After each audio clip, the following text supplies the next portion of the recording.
Have you ever caught yourself holding on to hate? Maybe it's a feeling you try to ignore, or maybe it's something you carry with you every day, like a heavy backpack you can't put down. Maybe it's a grudge against someone who wronged you, or envy that eats away at you from the inside. Sometimes it's not even about one person. It can be about a situation, a memory, or even about yourself. We like to think these feelings make us stronger, more protected. We tell ourselves that if we stay angry, we won't get hurt again, that if we keep our guard up, no one can take advantage of us. But here's the truth.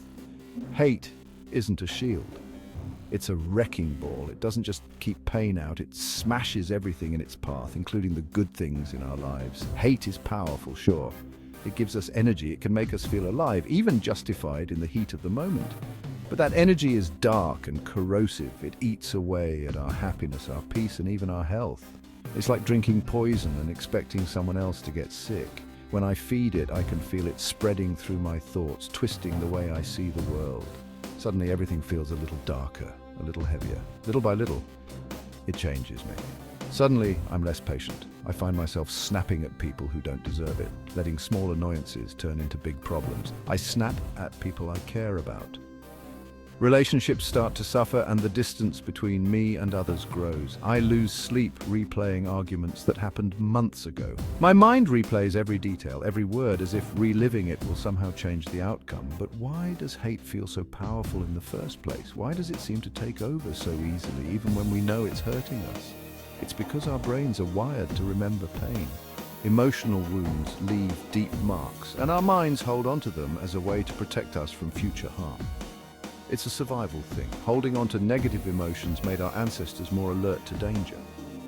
Back then, remembering who or what hurt you could mean the difference between life and death. But in today's world, it just keeps us stuck. Think about it. Most of the threats we face now aren't life or death. They're emotional, social, or even just imagined. Every second I spend hating someone is a second I could spend healing, learning, or even just enjoying life. That's time I'll never get back, moments I could have spent building something better for myself, but instead, I'm letting that person, or that memory, run my mind. I'm giving away my power, letting the past dictate my present. It's like giving your enemy free rent in your head. They're not suffering. You are. You're the one paying the price, day after day. And here's where it gets even darker. The more I hold on to hate, the more it shapes my choices. It becomes a lens through which I see everything, coloring my decisions and actions. I start making decisions based on anger, not reason. I react instead of responding. I burn bridges that could have been repaired. I close myself off to people, to new experiences. I miss out on opportunities for connection, growth, and happiness.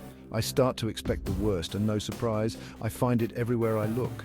My world shrinks and trust becomes harder and harder to find. It's a trap, and it's one I've fallen into more than once.